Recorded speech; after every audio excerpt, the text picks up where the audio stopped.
आप सब विचार कर रहे होंगे कि ये गौर गोपाल दास जी को क्या हो गया, ये हिंदी में वीडियो क्यों बनाने लगे। हाल ही में हम ये फेसबुक लाइव सेशन कर रहे थे जहां सब लोग अपनी आदतों को बदलने का प्रयास कर रहे थे। इस सीरीज का नाम था 21 डेज हैबिट चैलेंज।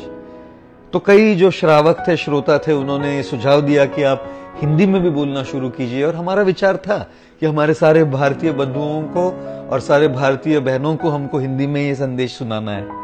लेकिन एक दिन तो हद हो गई। एक व्यक्ति बार बार कमेंट कर रहे थे, हिंदी में बोलो, हिंदी में बोलो, और हमने ध्यान नहीं दिया तो कमेंट किए, हिंदी में बोल कुत्ते, हिंदी में बोल। हमको कुत्ते कहा उन्होंने। अब हिंदी में जब किसी को आप कुत्ते कहते हो ना तो चोट पहुंचती है, लेकिन संस्कृत में वही शब्द कुत्ता जब संस्कृत में कहा जाए श्वान तो उतनी चोट नहीं पहुंचती।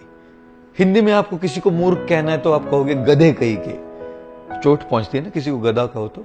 संस्कृत में यदि आपको किसी को गधा कहना हो तो आप कहोगे हे वैशाख नंदन।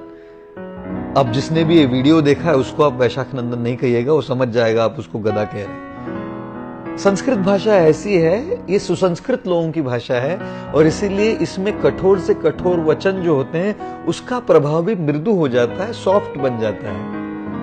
अब यदि संस्कृत भाषा में आप किसी आधुनिक उपकरण, आधुनिक वस्तु, आधुनिक व्यंजनों को नाम देने का प्रयत्न करें तो कैसे सुनाई देगा।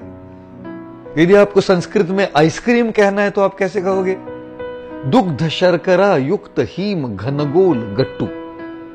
अब कुछ लोग होते हैं, उनका यह विश्वास होता है कि जीवन दुग्ध शर्करा युक्त हीम घनगोल गट्टू आइसक्रीम के समान होना चाहिए।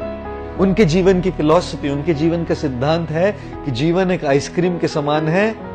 पिघलने से पहले मौज कर लो, पिघलने से पहले मजा कर लो। ये लोग स्वार्थ का जीवन जीते हैं, बस मैं और मेरा। किसी न किसी प्रकार से अपने जीवन में भोग करो, मौज करो, मस्ती करो और खुद सुखी रहो और खुश रहो। हम कई बार कहते हैं जीवन एक मोमबत्ती की तरह होता है। जिस प्रकार से आइसक्रीम पिघलती है उस प्रकार से मोमबत्ती भी पिघलती है। और मोमबत्ती के पीछे का सिद्धांत है पिघलने से पहले दूसरों के जीवन में प्रकाश लाओ। आइसक्रीम भी पिघलती है, मोमबत्ती भी पिघलती है, लेकिन मोमबत्ती पिघलते पिघलते दूसरों के जीवन में प्रकाश लाती है, दूसरों के जीवन का कल्याण करती है।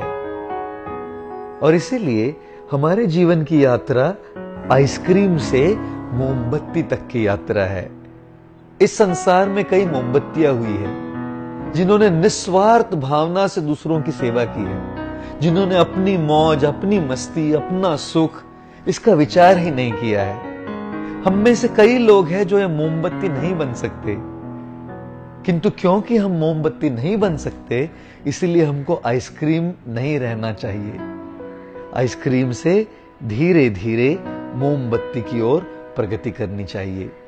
निश्चित रूप से जब हम दूसरों की सहायता करते हैं, दूसरों के जीवन में प्रकाश लाने का प्रयत्न करते हैं, दूसरों की सेवा करते हैं, दूसरों के जीवन में कुछ योगदान देते हैं, इस सेवा से, इस सहायता से, इस योगदान से हमारे हृदय को, हमारी आत्मा को संतोष प्राप्त होता है। यदि जीवन में सच्चा संतोष पाना चाहते हो, यदि जीवन में सच्चे सुख का अनुभव करना चाहते हो तो भले छोटी मात्रा में क्यों न हो लेकिन निस्वार्थ सेवा करने का प्रयत्न कीजिए। और इसीलिए हम कई बार कहते हैं यदि वास्तव में आपको योगी बनना हो तो सर्वप्रथम किसी के लिए उपयोगी बनो। धन्यवाद।